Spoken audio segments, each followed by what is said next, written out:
গণেশ চতুর্থীর উৎসবে মেতে উঠেছে শিলিগুড়ি।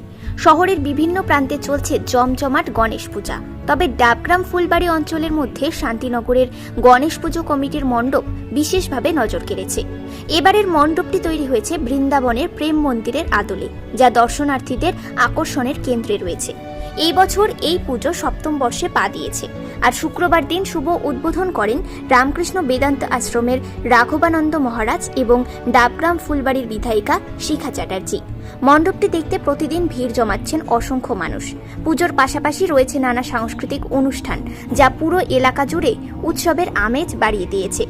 সন্ধ্যা নামার সঙ্গে সঙ্গে শহরের বিভিন্ন পুজো মণ্ডপে গণপতি বাপ্পার দর্শন করতে দর্শনার্থীদের ভিড় জমতে শুরু করেছে। বছরের এই কটা দিন আনন্দে ভাসছে শিলিগুড়ির মানুষ। Bureau report, news prime Times.